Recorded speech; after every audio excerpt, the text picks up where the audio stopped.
Hello everyone, welcome to tutorial number 12, ground, dirt, and mud. You can see here a render of our final result. The special thing about this one is that we have a lot of customization. We'll be able to turn off and on moss. We'll be able to give it a wet look. We'll be able to have footsteps, so we'll go over how to do that. We even have like puddles, or I'll end up calling water level, that we can lower or raise if we like. We can remove the moss. A lot of customization in this one. And I wanted to get some practice in doing natural materials rather than tiles or wooden boards like we've been doing a lot of lately. So I wanted to get some more diversity in the tutorials and good practice for me. So in this height episode, we're going to be going over how to layer several noises on top and having this look and having them blend so you don't see when one layer ends and another one starts, blending them together and getting a natural look. Also, this one's going to be a bigger tutorial in terms of like what comes after height, base color, and roughness like normally.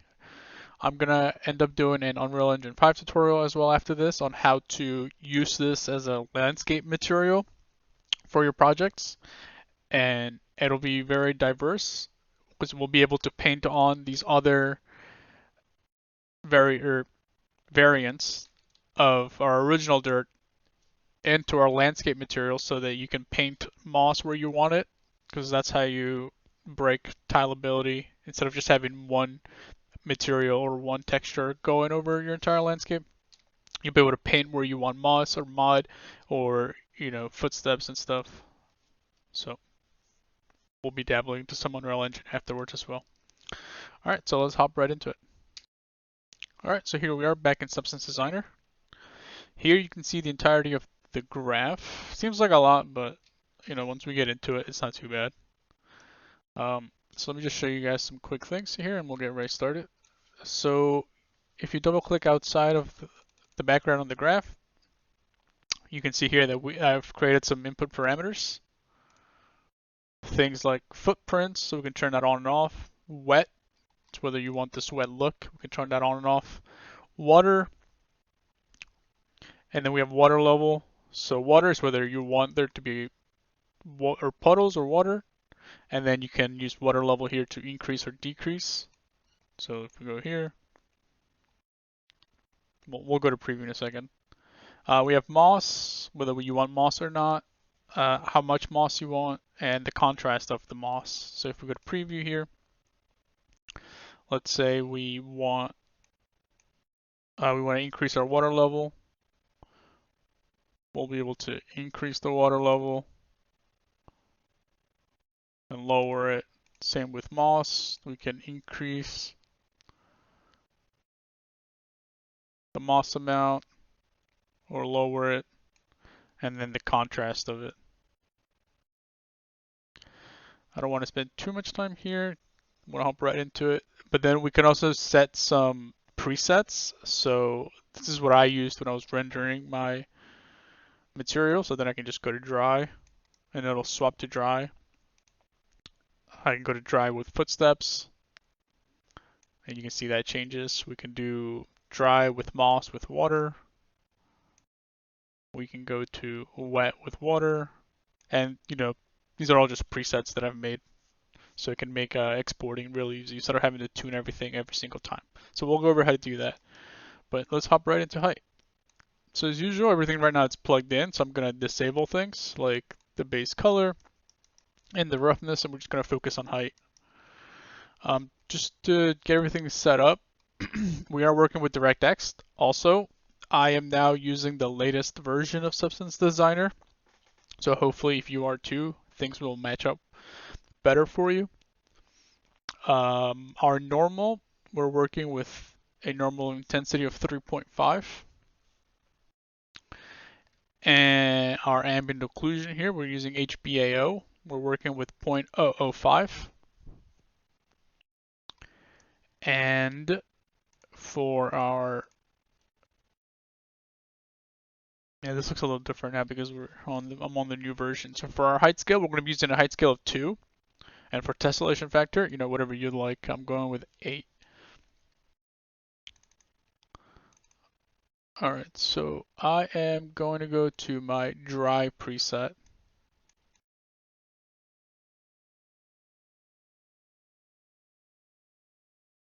Actually, I'm going to go to my preview. Keep it on dry.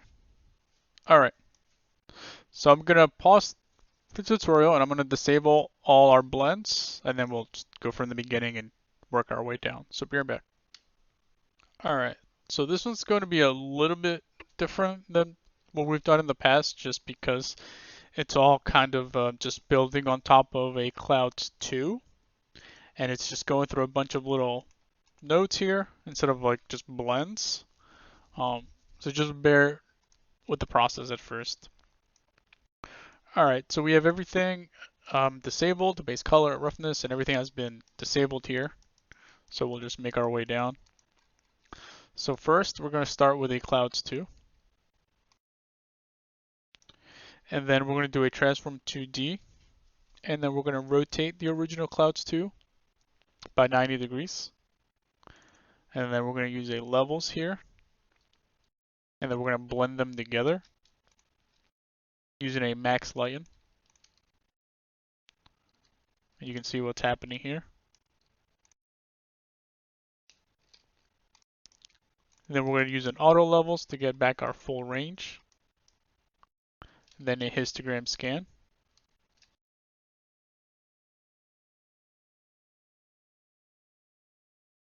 Then we're going to use a non-uniform blur grayscale.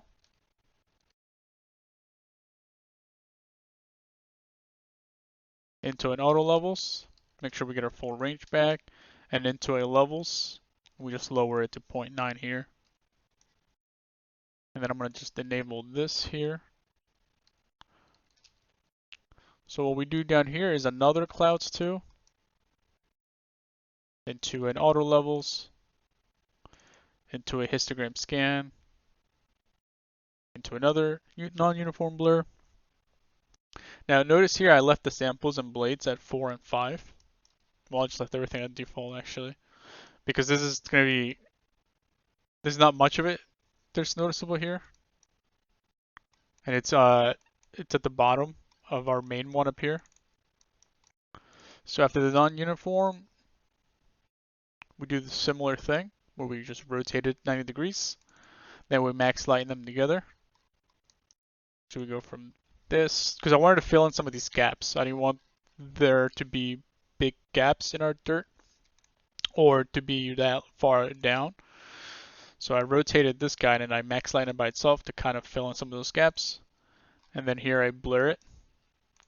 And then we use another levels here, set to 0.6.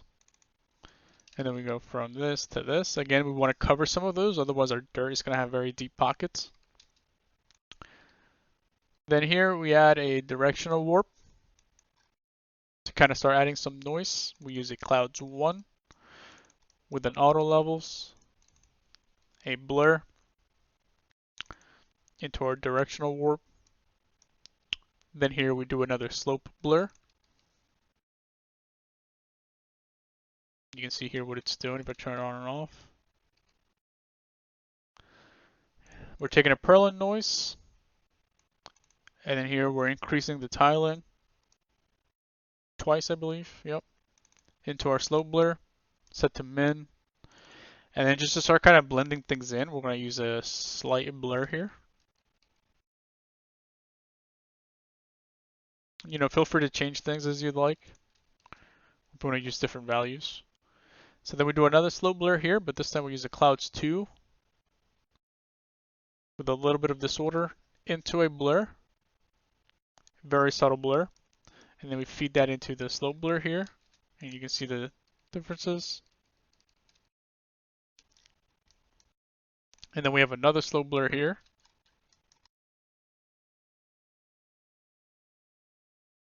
And we're taking that Clouds 2 and we're increasing the tiling again. And I probably rotated 90 degrees as well. Actually, I don't think I did, but you can if you'd like.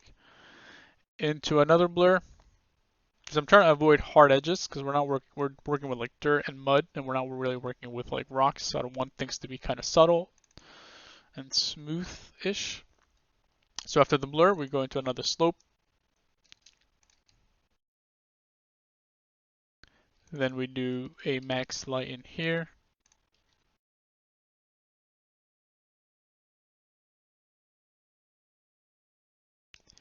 And again, this one here is just kind of covering these little holes that we have with the deep pockets. So we have a clouds 1 here, and we do a histogram range into a blur again, into a max lighten. And then here we do another slope blur. And you can see that things are kind of dispersing out. And it's all about layering. So we're just going to take a purlin noise here. We're increasing the tiling by 2. You can also just increase the scale here, but if you're working with 4K, I think you're better off doing transform 2D, just because no one's going to notice that it's tiling because it's kind of being used as a warping noise instead. So then after that, we blur it a little bit just to kind of blend everything back in. I don't want it to be that harsh. I want to soften it up a little bit. Then here we do a multiply,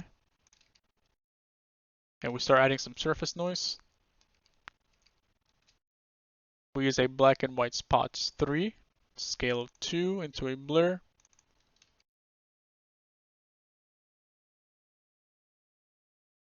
Then we do a subtraction blend here.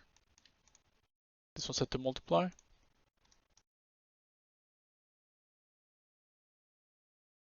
We use the dirt 1 node, and we blur it a little bit. Then we get this. Now here's one of the big important things here. Because if you look, everything's kind of even in terms of like surface. But here what we're going to do is we're going to add some variation in height. So we're going to lower some spots and keep some other spots erased. And we get some nice little like kind of not necessarily cracks, but we do get like these veiny looks in between to kind of break it up and make it a little more like patchy. So for that, we have a purlin noise. We slope blur it by itself to get these rounded, natural looking shapes. Then we do a scan into a slope blur grayscale with a Gaussian noise. Then I do it again with the clouds 2. So we go from this to this, some finer details. Then here I blur it. And then I do a histogram range to kind of decrease the range. So the opposite of an auto levels. And then we use an overlay here of 0.625. And then we get some breakup here.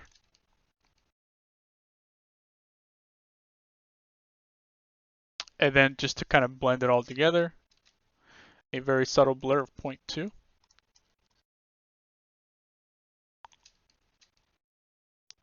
And then here we kind of do another layer of that similar effect.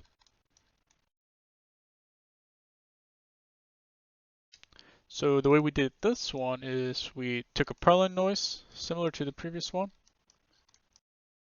took a slope blur,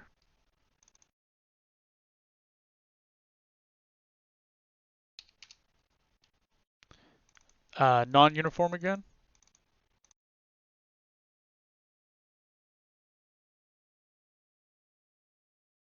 you see there's a very subtle difference.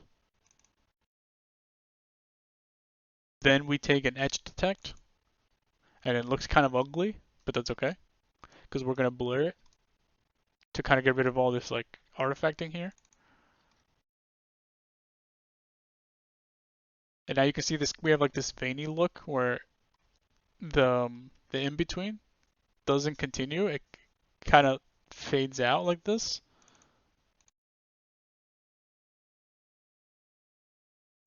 So then we take a directional warp to kind of warp the our veins. We take a crystals 1 with a blur. That goes into our directional warp. Then here. So right now, if you look, all our veins are kind of have the same depth. So here we kind of break it up. So in some areas you can see that the vein is kind of raising, and in other points it's deeper. Otherwise, our veins kind of all they're all at the same depth, and we don't want that. We want to have some variation. Some go deeper and some end higher up. So we take a blend here with an add linear dodge set to 6.625. We have a Perlin noise. We auto it, and we kind of just add that on top. So you can see here they're all even. And then here we kind of add some variation. Then we take the blurred crystal from before, and we feed that into the slope of a slope blur and continue from here. And you can see here that we start breaking up the veins. Then we do a slope blur grayscale. So it's kind of like we're making cracks. So this is a very similar way to making cracks. So we have a cloud 2 into a blur grayscale. Then we feed that in here. Then again, another blur, just to kind of keep everything kind of smooth and blend it together. And then that goes into a multiply, set to 0.3. Then once we have that, we're going to do a slight sharpen here. It's very subtle, you can see there the difference. Just to kind of bring out some of the definition back. And then we do an auto levels to make sure we're getting the full range here.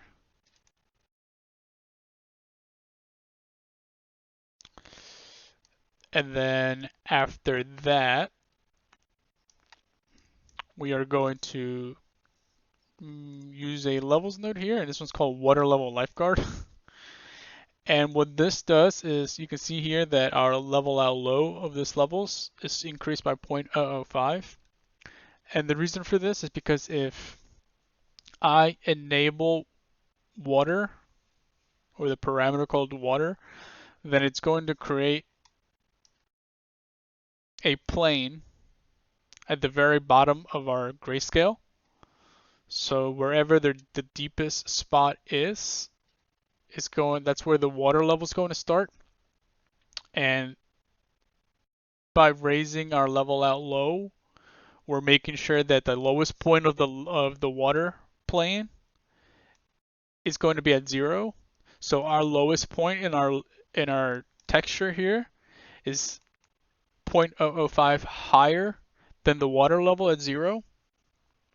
The reason why I did this is because if I didn't have this lifeguard levels here, and I had a water plane at 0, then there's a pixel somewhere here that is at 0, and later on we're going to start adding masks to our water. So for example, if we look back over here, so you can see here that around the water puddles there's a change in roughness, and the roughness fades out, and obviously it's looking wet around the wet areas. So if we have a pixel that's black at the very bottom, it's going to have this roughness effect around it, or glossy in this case, or the wet look around it. So I added a safeguard so that nothing is at the same height as the water plane. Because you can see here how this is like this very tiny spot with the wet fall off. So imagine that happening with 1 pixel. Hopefully that makes sense, but it's just kind of like a safety net. So yeah, the only thing here is that the level out low is 0.005. Okay, so next is the moss. So let's turn that on, and then let's go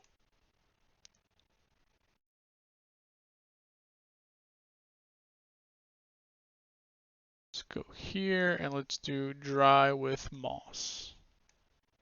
Okay, so you can see the moss is there. So the way I did this is by using a histogram scan.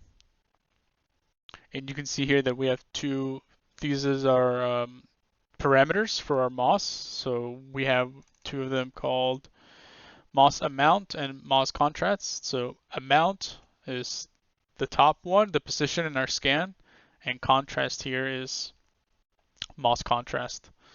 So pulling from after our water level lifeguard, we do a histogram scan, and the numbers you want to use are 0.35 and 0.4. So 0.35 for position and 0.4 for contrast. And you can change this to your liking. So if we look here and we increase moss amount, you see that we're getting more moss. And then you can increase how tight the moss is, or if you want to make it fall off more. So you can see the difference there. So we're going to go back to 0.35 and 0.4. So what we did is we took a scan and we took the higher values of our texture by scanning out. So you can see here, this is the top of our texture, right? Because white is higher up. So we took a scan, and then don't worry about this just yet. We'll get to that. So from the scan, we're going to pull into a multiply blend, and we're going to take these blur high quality grayscale veins that we just created. We're going to drag out into another histogram scan, set to position of 0.175 to kind of, because we go from this to this. I want to get rid of some of that grayscale and just kind of make it more binary, even though there's still some areas, but that's okay. And then from here, from the scan, we're going to blur. And then we're going to feed that here into the multiply so that we can add some breakup to our moss. Otherwise, you can see here, our moss is kind of continuous, and I want to kind of add some breakup into it. So then from here, we're going to pull into this multiply blend, set to 1. And we're going to multiply this white noise fast. And then we're going to blur the white noise fast by 0.15. And then we get this. So if I turn this off, this is what we have under it. And that's because of all this other stuff. But actually here, let me do this. Let me disable this, disable this, disable this.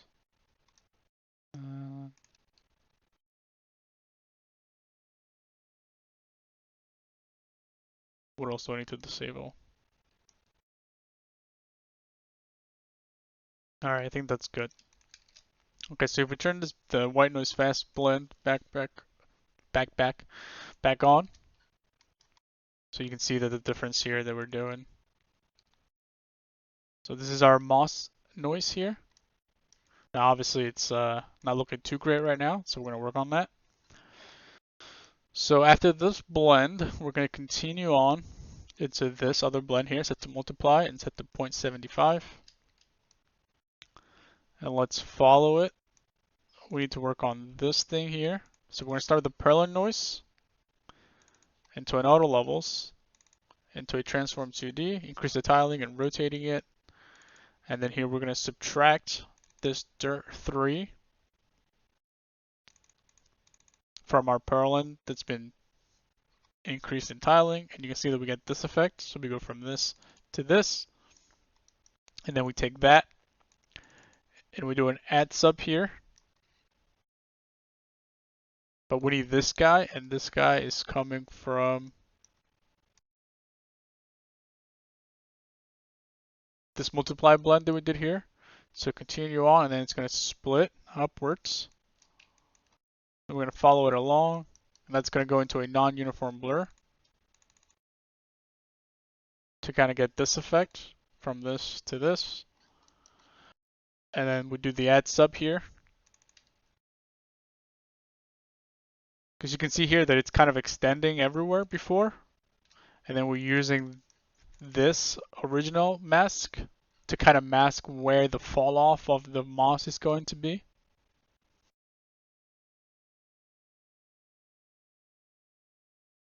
And you can see here as well that it's going from flat to kind of conforming to the shape of the little mound of dirt. Then from there, it's going to go into the 0.75 multiply here.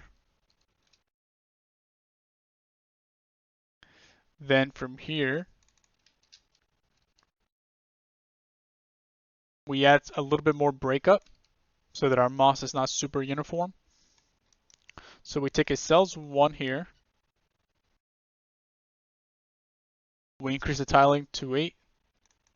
We do a levels. And then we feed that into our another multiply with 0.675. And then you can see here how we have these black pockets in between the cells. And it's creating a breakup.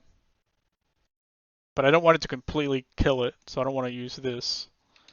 I just want to have some different variation of moss. So then you can see here there's like an underlying layer.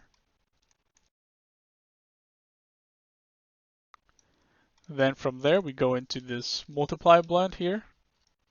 See what's going on here. So again, we're adding more breakup.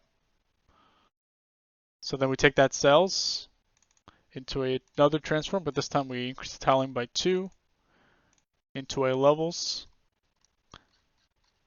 And we go from this to this. So I want to make sure we do have some black spots or pockets. And then we multiply them out and we get some more breakup. And then that goes into a sharpen just to kind of bring out some of the details again. And then that is going to go into a screen blend mode. And obviously we're pulling from the continuation of our main graph here from the water level lifeguard. That's going to go into the background of the blend and then the moss stuff on the top into a screen. Now our first switch here, so if you see red, it's because we've created a parameter or a Boolean parameter, and we're calling this one moss. So you can see here moss switch. So by default, it's set to true.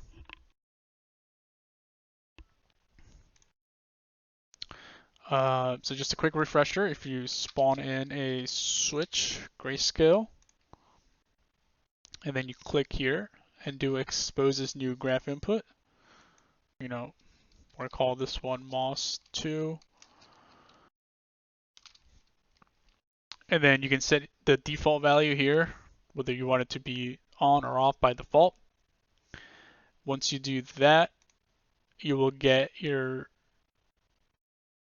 switch will change to blue, because that means it's a parameter. So I'm just gonna delete that.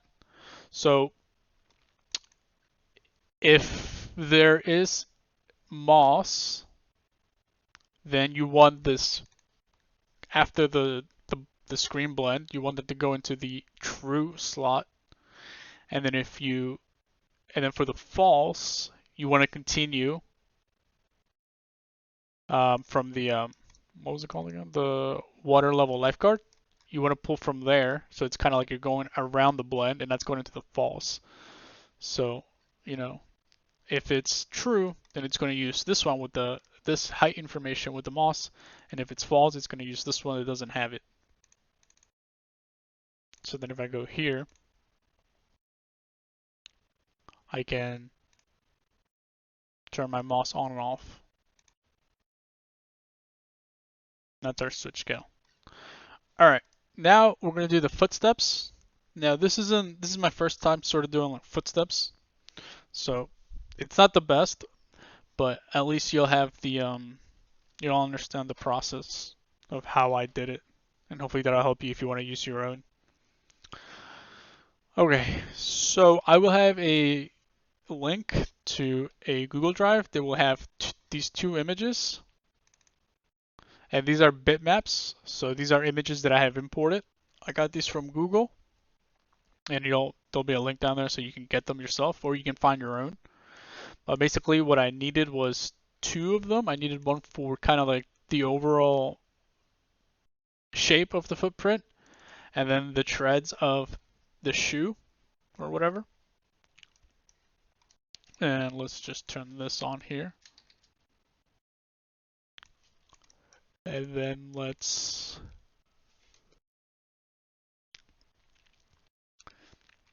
turn on footprints. So then you can see them right there. Alright, so let's just go right through this. So we have these two bitmaps, and then they come in as color, so we gotta convert them to grayscale, so grayscale conversion.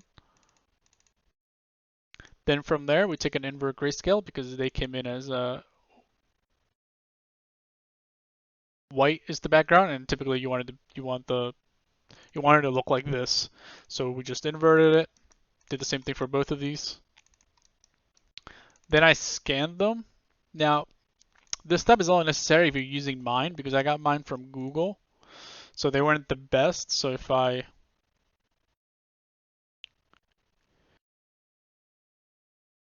go too high, I start getting this artifacting, and that's because of the bitmap has got some weirdness going on, some funkness.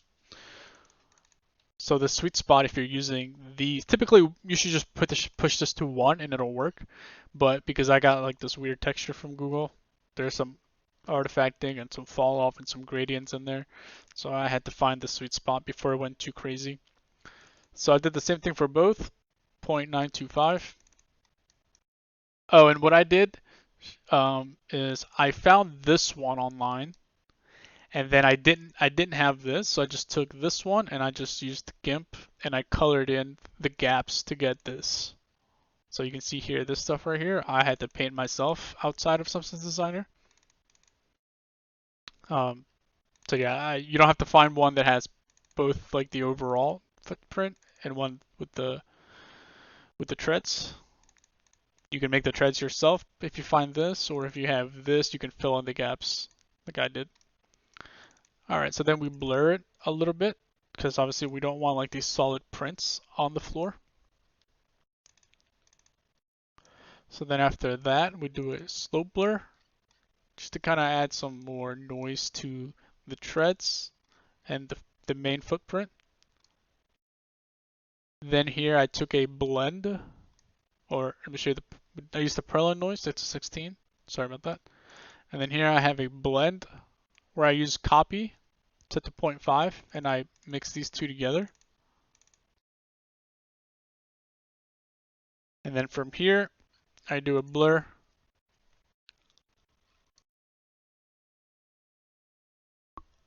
Now from this guy here, this guy goes into another blur. And the reason why I have two is because one is going to be for wet and the other is going to be for dry. So then after we do the blur here, I do a histogram scan to 0.9, and then I do another blur here. Should probably go up to 1. So, but the reason why I'm going blur, scan, blur is because I'm using this blur to increase the bounds so that my scan can go further out, and then I can do a blur. Because if I just try to blur this, and I want to keep my blur tight, and I can only go so far. So to like artificially extend it, I will blur it, and then I scan all the way out, and then I blur again, and then I get more of that. I get more range on the bounds. Okay, so then I take the slope blur grayscale here, goes into the background, and then I do a copy. So similar step to up here, but you can see that this one has like a wider reach than this one. So this one's going to be for wet, and this one's going to be for dry. And then I use a tile generator. I can probably use a switch here where it's like, if it's wet, use this guy. If it's dry, use this guy, but I do that later on. And I decided to give each one his own tile generator, but you could save on performance of your graph if you kind of did one instead, but we're using tile generator. It's pretty cheap. We're not using tile sampler. All right, picking up the pace a little bit here. So then we have two blends, both of these set to multiply and set to 1. And then we have a clouds 1 and an auto levels here.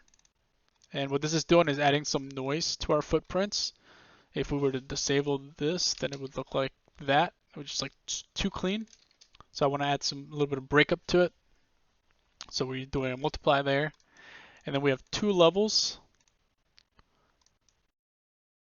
And then for the wet one, we're doing 0.5. Now this is what's determining the depth of our footprints. So if you wanted to go deeper, then raise this. You can see this one's very low because it's supposed to be shallow because it's supposed to be dry. But if I were to increase this, then it would go super far down and it would reach black and it would just make it look flat. So we want to be careful of that. So then here we have our another switch. This one's called wet. So like I said, if it's dry, it's going to use this top one, and if it's wet, it's going to use the bottom one. So wet, the wet one's going to go in true, and the dry one's going to go in false. And then we have another switch here where it's the footprint switch, whether it's a footprint or it's not. So if I don't want footprints, then I'm going to be playing, or this is the boolean I'll touch. And then if I do have a footprint, then it needs to determine whether it's a wet one or a dry one. So multiple switches here at work, but hopefully that's easy to understand. So like I said, if it's dry, it's going to go into false, and if it's wet, it's going to go into true. And then once it's determined between wet or dry footprint, it needs to go into another switch to determine whether it needs a footprint or not. So if it does need one, it's going to go into true. And if not, it's going to go into this uniform grayscale here, set to black, and it's going to go in here. So if there is no footprint, then it's just going to be black, which means no height information.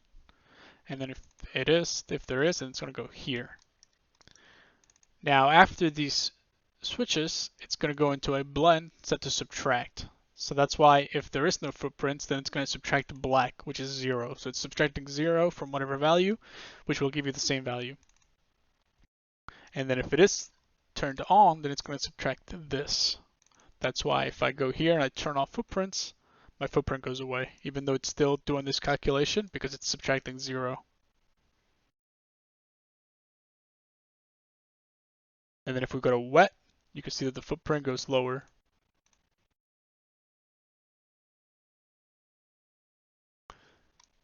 And as usual, if you guys get confused or have any questions, just make sure to shoot me an email or drop it in the comments. Maybe it'll help somebody else. All right. Okay, so that's footstep. Now we're going to start adding our rocks or pebbles. Now, in order to save time, I should have named this. I think it's important that we start reusing graphs. So we're going to make these rocks real quick. I think these are from a previous tutorial, but I decided to use them here. So I'm going to open this up. So this will probably look familiar. Should probably clean this up a little bit. But basically, instead of having to make rocks every single time, unless you need like a specific set of rocks, for this case, our focus is not the rocks. So I decided to reuse this that I had made earlier. And then you can, wherever you save this graph, in your folders, you can drag it into here. So you can drag it in, and then you can have like a graph within a graph. And as long as you determine outputs, you can use whatever is in there. So let's just go through this real quick. Now this is the way that a lot of people make their quick rocks. Start with a tile generator, pattern paraboloid, 2x2. And then we just have some size random in here and some scale random so that they're not all the same. Then everything else should be the same. Then we take a cells 1 here. This is pretty standard. A lot of people do this method. They do a subtract here to kind of get these Well, you subtract these spots here, and you kind of left with this like rigid looking thing, which is, rocks. Then you have this auto levels here, and then we do a histogram scan, set to 0.5. Actually, I don't even know why I have this. It's not doing anything, but that will go into a levels. Let's do 0.85. And then we take from the auto levels, we take a scan to get the bounds of our rocks. Then we bevel the edges a little bit. And then we use an add linear dodge here to kind of give our rocks some fall off. Otherwise they just blend completely into the ground.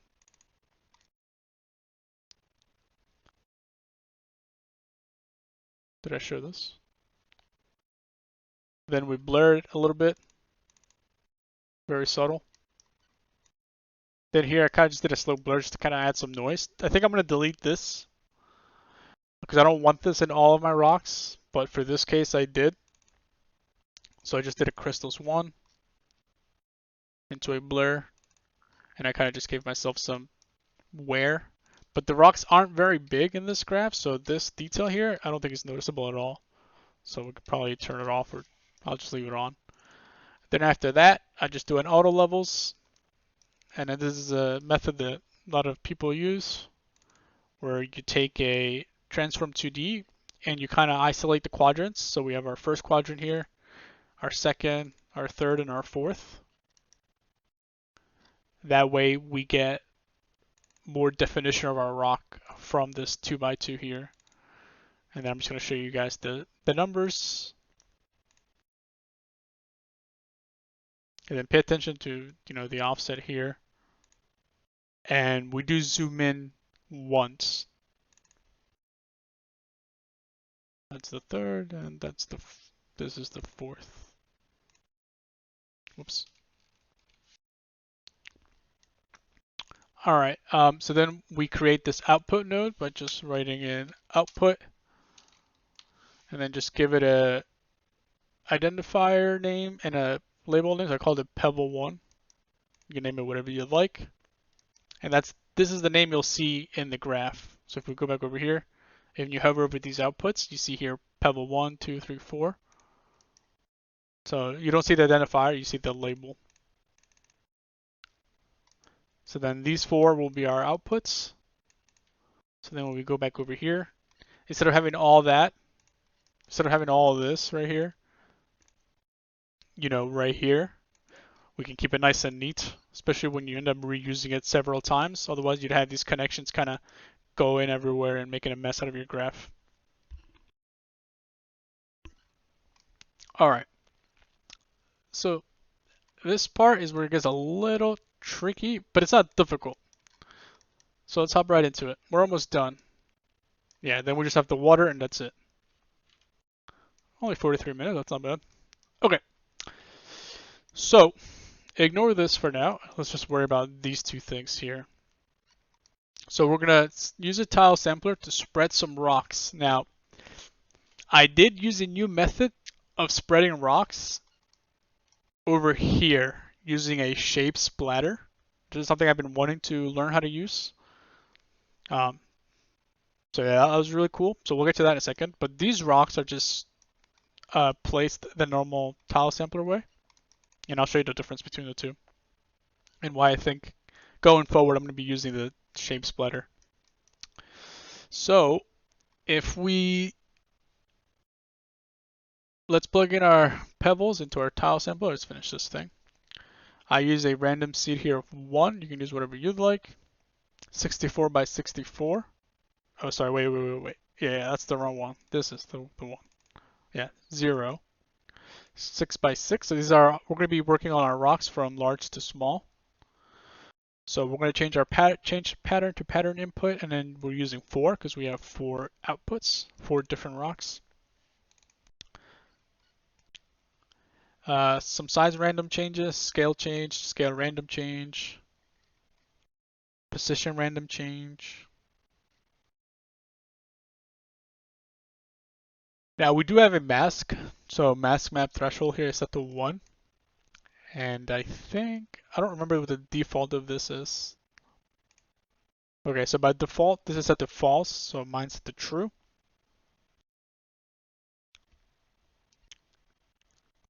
And then we have a little bit of color random because I do want some rocks to be higher than others. I don't want them all to be at the same height. All right. So now let's worry about the mask because we do have the mask map threshold set here. So I don't want rocks where my footsteps are. That's basically the main goal here. So to do that, I took the dry footprints because these are the tighter ones, and then I pull from that into a histogram scan, set to 0.9. Again, I don't want to go too high because this is a wonky. Oh, I guess I could, but I'm going to stick to 0.9 just because that's what I have. But you can change it to 1. I think the reason why I did 0.9 is because they would break. Oh yeah, see something like that. What is that? Okay, so yeah, let's go all the way up to 1. And then we add a little bit of blur. And then, so this is the same trick that I used over here with increasing the bounds of the footprint. So scan, into a blur, into a scan. And then here we need to switch again. So I'll move this up here. And this switch we're using the same switch. So this is the footprint switch. So if you need to reuse one, you could just copy and paste it. But if not, you could do spawn one in. And then if you click this drop down here, where you can create a new one, you don't want to create a new switch for the same boolean or the same variable over and over. So you'll see here existing ones. So we already created a footprint one over here. So when you spawn in a new switch, just go here and change it to footprints. That way you're using the same one. That way, if you turn footprint switch on, all of these are being turned on, and that's what you want. If you have several footprint switches, then you have to make sure you turn this one on and that one on, which you might want. Like maybe there's a case where you do want footprints in your texture, but you also want rocks in those footprints, then you could have like footprint switch with rocks, and then that one could be separate. But in my case, it's either you have footprints or you don't. So then the scan goes into true, and then into false. We have this little like dummy or placeholder uniform color set to black. And then that's going to feed into the mask map input. So now, because we changed our mask map invert, we changed it to true. It's actually doing the opposite of this. So it's spawning rocks where it is white. And because we inverted this mask in the tile sampler, then what's actually feeding in is white background, black footsteps. I think going forward, I'm going to make an invert grayscale and not toggle that, so it's not confusing. All right. So where there is footprints, rocks will not be there. And I think if I turn this, yeah, you can see here, these guys disappear. And then we look at the mask. Oops. If we turn on the mask, there is a footprint there.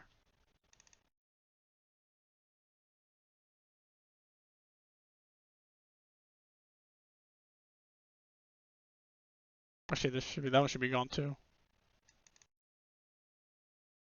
Why is that one not gone?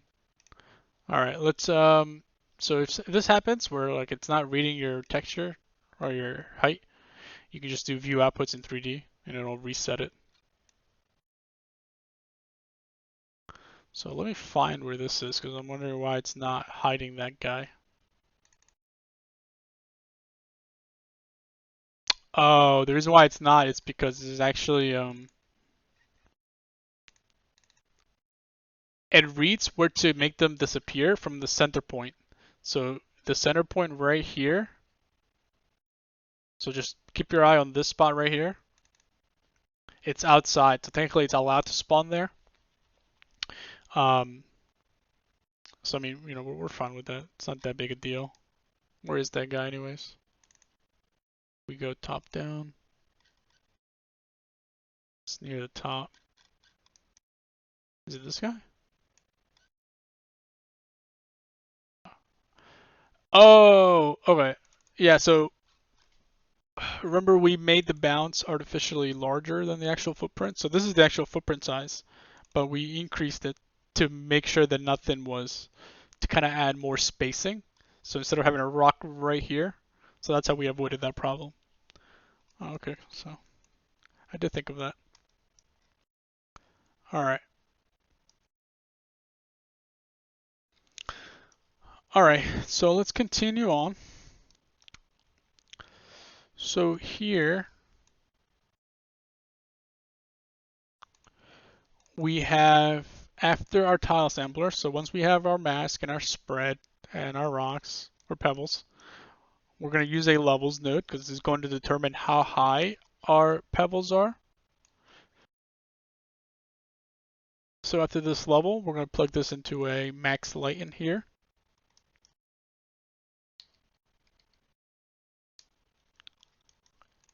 And the higher this is, the higher the rocks will be.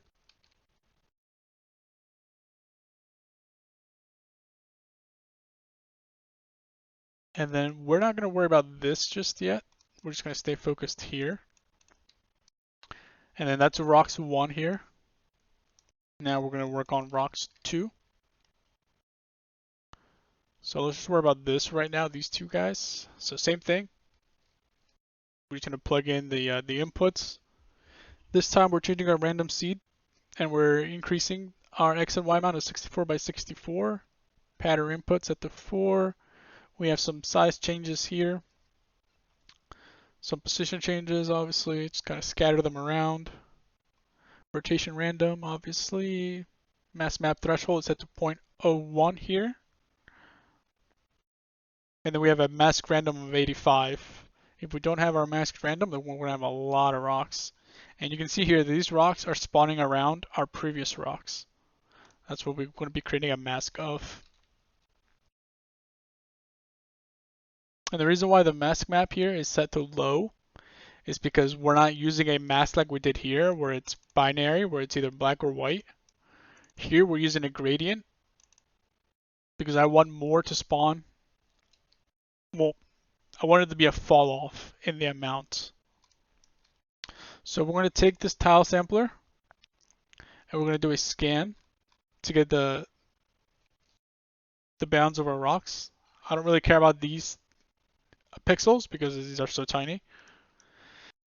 Then we're going to need to subtract. So what we do here is we take this scan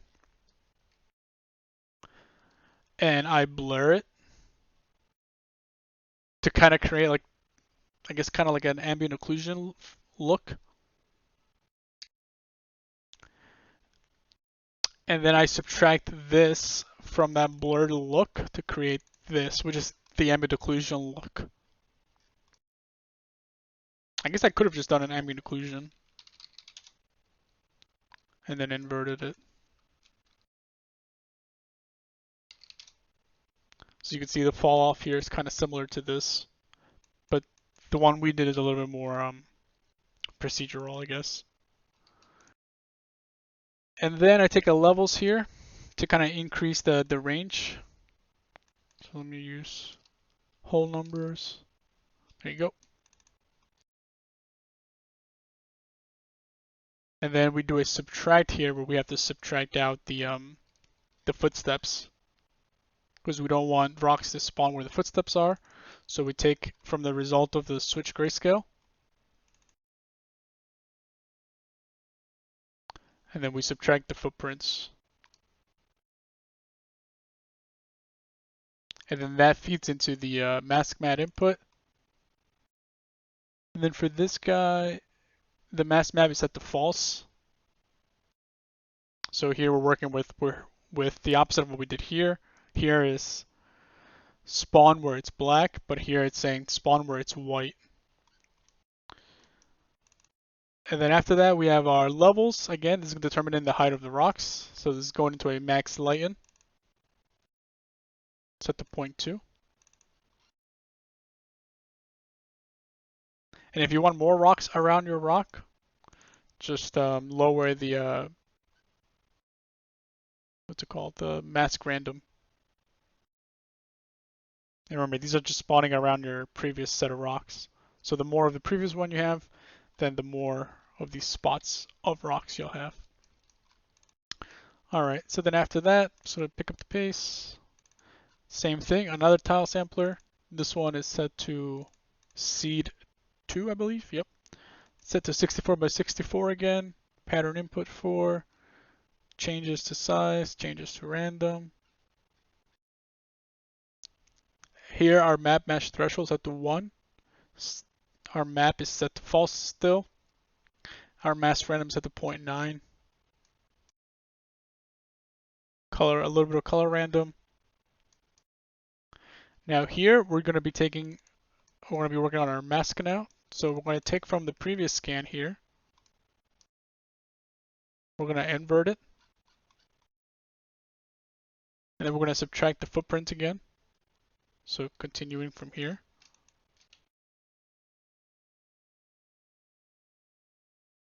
And then we're going to subtract the footprints from this guy, from the invert of this guy. Oh, and then I have a switch scale here that I forgot to label. Which one is this? This is footprints.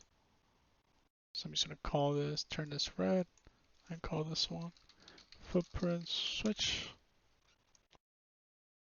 Just to keep in line with the rest of these. That way, if this gets turned off, then this thing changes. That's going to go into the mask mat input. And I think we already went over the settings here. That's going to go into another levels. This is just spreading more rocks around. Set to 0.1625.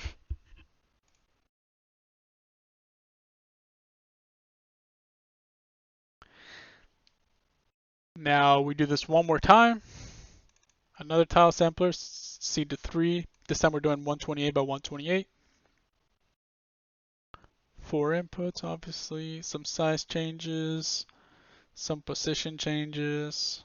Rotation, obviously always set to 1. Mask map threshold set to 1. We're at false. Mask random 0.7. Color random, and again, mask random. If you want to have more rocks, lower that. Because right now we're hiding 70% of them. Now we're just going to take here our footprint mask.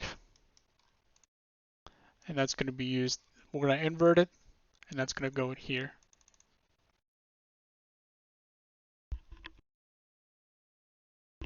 Then we have levels here set to 1 point, I think similar levels to this one. Yeah, 1625. I'm just going to turn this one on so you can see we have a lot more here. All right. So basically we have rocks 1, 2, 3, and 4, and these are all added into our height using the same method, using the max lighten method. And basically, if you notice, our rocks are really only spread in the deepest or the lowest points of our graph or texture. So let me just turn this back up to 2. So you can see here that this is the lowest point, right? If we look at it from the side, these guys are all hanging out at the lowest point. So where it's black in our height, that's where they're at. And the reason for that is because we're using a blend mode of max lighten. So what it does is, so look where the rocks are. Okay, if you were to move this rock and just kind of slide it into the ground, right? If you were to just slide it up, when it gets to like around over here, it would start to get covered, like this guy here, this little tiny guy. He is probably the same height as this guy, but around here, the height starts to slope up and it's getting covered. And that's what max lighten does. It just whatever is on top is going to be on top. So the rocks are higher or are shown here because they're actually higher than this area here. So that's like close to 0, right? But if we use this other method that I mentioned, the shape splatter method, we're able to place rocks on top of surfaces and it will conform to the surface.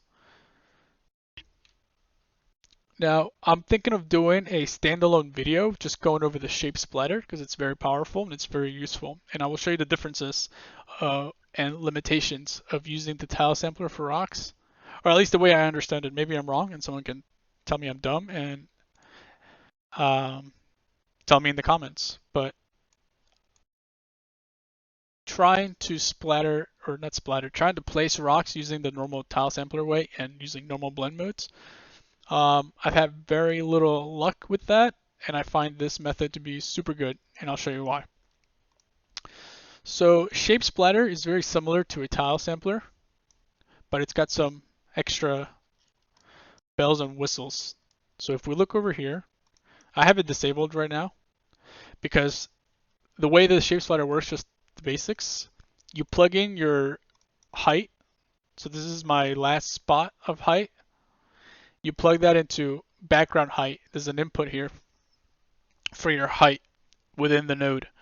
So whatever your height is, whatever your latest thing, your latest point is, that goes into the height. And then you have your patterns. And then this shape splatter gives you 3 outputs. It gives you the height after this has been added. It gives you splatter data 1, which is the pebbles, the mask of them. And then gives you the opposite, or the background is black, and then you get a flood fill for each individual one. Now, with a tile sampler, you don't get that. You just kind of get the result of whatever you fed into it, but this gives you a little bit more information here, which is pretty cool. Now, like I said, I'm going to be a little brief on this because I'm still getting used to it, but I'm going to do a longer video, standalone video on the shape splatter node. Okay, so right now it's not plugged in, so I'm going to plug in from here and plug it into my main connection. So now there you can see instantly that we get more rocks. Now these rocks, what's special about these guys is that they're sitting on top of the surface. So this is the lowest point of the rock and it's on top. If we look over here, this guy, the lowest point of the rock is here and it's being placed on top. Now the reason why I'm pointing that out is because these other rocks,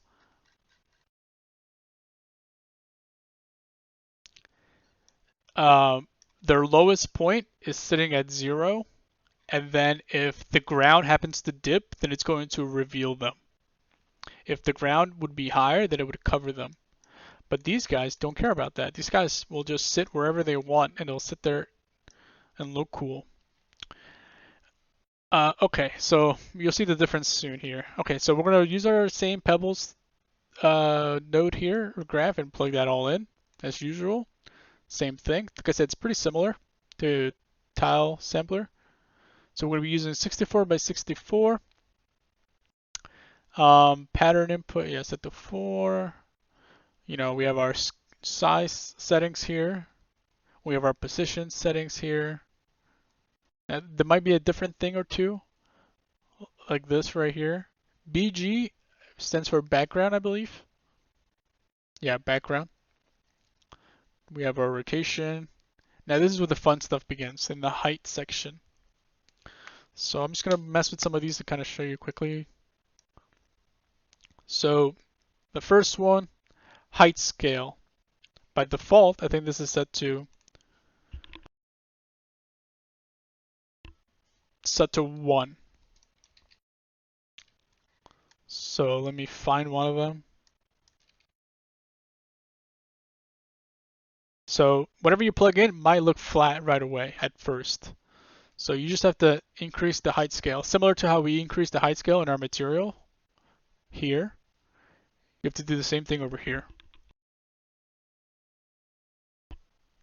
All right. Um, so yeah, if they're looking kind of flat, you can increase the height scale here. Now, there's also a similar thing called height offset. This is a similar thing. So I'm not sure why you would use one over the other, but there's probably a reason. Now you can see here that there's a boolean. If you turn that off, it breaks everything. So just keep that on. Then we have some height scale random. So some will be higher than others. Now we have this one called conform to background. So let me find one of these guys again. Okay. Let's go with this guy. So if we turn this down, you can see that it kind of stands up. But if you have conform to background, it will match whatever it's on.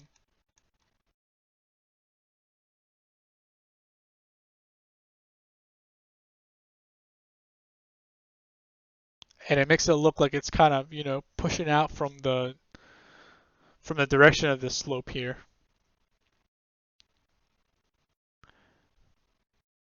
Now we also have this one called smooth conform to background.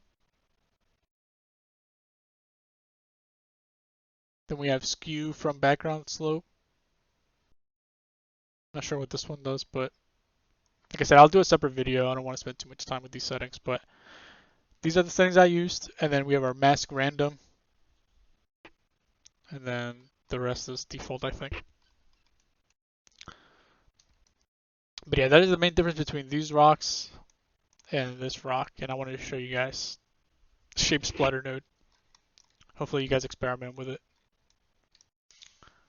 All right. Okay. So then from the height, we're going to continue on, and that's going to feed into water level. We're going to come back to this stuff. Or actually, I'm going to, because we're already getting to a long point. This stuff we're going to do in the next one, because this is all for base color. Yeah, this stuff here. Okay, so then we have our water level. So like I said, we're going to pull from the height, from the result of this shape splatter, if you're using it. That's going to go into this blend mode, and we're going to turn this on. So now this is water level. Now, same thing that we did with the footprints. We have two uniform colors. This one's going to be the water level, and this is kind of like the dummy placeholder one. So this is going to be set to 0, set to grayscale. This one's also a grayscale, but this one is called the water level. So again, I just exposed this slider here, and I just called it water level. So then if we go here, and we turn water on, you can see that there's a plane here. So that's our water level. And then we can increase it. You can see it covering our rocks.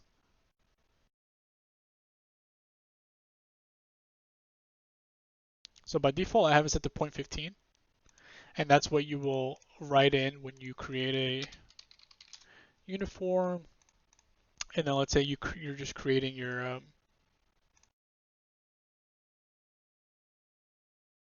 parameter. You'll call it water, and then like water level, and then capitalize it and stuff. Be neat. And then right here, we can change this to slider, and then it'll give you a minimum and a maximum and a default. Actually, this will give you a default too, but that's if you're trying to give it like a maximum, if you don't want people to go below a certain point or above a certain point, you can change that to slider, and then you get minimum. You can also clamp it.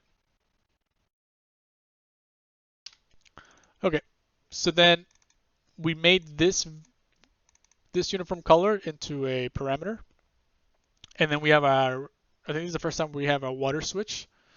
So you'll need to create a switch for water, and then if it's true, it's going to use this water level guy, and if it's false, it's going to use the dummy down here.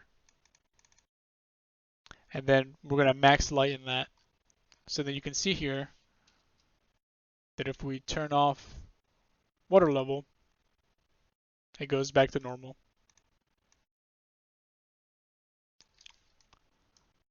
Again, this stuff is just for roughness and for base color, so we're not going to worry about it. I want to keep this neat. So then after water level, we are going to, no, not split yet. We're going to continue into our levels. And again, this guy is just kind of holding it down. That's going to feed into our normal and our ambient occlusion and our height. Should already be done. And then for the last thing is we're just going to add some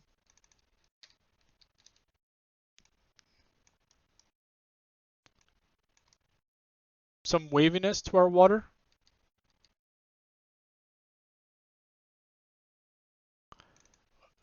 So that it is not, if I turn this, let me just plug in my my roughness so that you can see the surface of the water better. And then if I turn this on,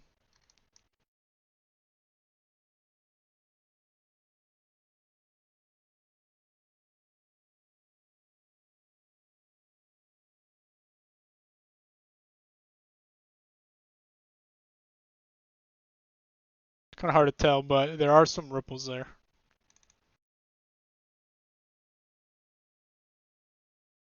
And let me just increase the intensity. Yeah, okay, see, there they are. But obviously this is too much. But it's subtle, but you can actually see some of the warping in the reflection. So to do that is I just took a crystals 2 node, set to 8. I increased the tiling 4 times, and then I rotated it, and then I max lightened them to kind of get like different directional waves. Then I blurred it, and then I plugged that into a normal, set to 0.05, and then I used a normal blend. The main normal goes into the middle, and this normal goes into the top. And then we need our water level mask, goes into the mask, and then this goes into the normal. Now what this guy is, since I'm using the newest version of Substance Designer, now I have access to what's called, I think they're called portals. But basically there's just, you know how when you can create a connection like this, it's just this guy. And you can give it a portal, I guess. So to show you how to do that, this is saying this portal is called water level mask. So if we go back over here, actually we're going to create this thing real quick, because this is what it's the start of the portal. So this is A, and then this is B. Instead of having like, and if you click it, it'll show you what it's connected to. So it's really nice because it'll keep you organized. Like for example, you might have something over here that needs to plug in back here, and then you'll have like this string, right, that goes all the way back. But with portals, unless you select it, you won't see it. And it's very nice for organization. So let's go back to our water level real quick to wrap up. And we're going to split from the main path here into a blend. And then we're going to subtract our water level. So from the switch, because it's going to need to know whether it's on or off. And then we're going to take that information from the subtraction. And then we're going to do a histogram scan. And then we're going to invert it. And then this is going to give us our mask for our water. So if you look here, I'm going to increase the water level, and you're going to see this mask change. Now this is very useful because this mask is going to allow us to do a bunch of different things. For example, our roughness. If we want to have like the wet look around the shoreline, we're going to have some sort of mask. And so that's what is actually happening over here. But we're not going to go too deep on that. So we're going to invert it. And then what I'm going to do is I'm going to drag from it and hold left alt to create this connection here. And then give it a name. And then you'll create, so we're going to call this water level mask 2. Now if you pull from this guy and hold alt again, you've created a portal between these two. And then you can move this wherever you want. So like if you need it over here or whatever. and then you can change the name here. So you can change the portal where it's coming from, and you can see here that it'll change. So let's say we change it to water mask. It changes to this one, but we don't need this one. And yeah, that's pretty much it. So then that's what yellow means. Yellow, if I have something in a yellow box, that means it's a portal. So I should probably put this in a yellow box as well. But yeah, make sure you match your colors. But anyways, I think that's the end. Hopefully that wasn't too bad. Yeah, because this material kind of got a little crazy and out of control. It was just supposed to be dirt and rocks, and then I ended up going crazy and added moss, and then added water, and then added footprints and rocks, and it kind of snowballed. Um, but I hope you guys learned something, and I will catch you guys on the base color portion. Peace.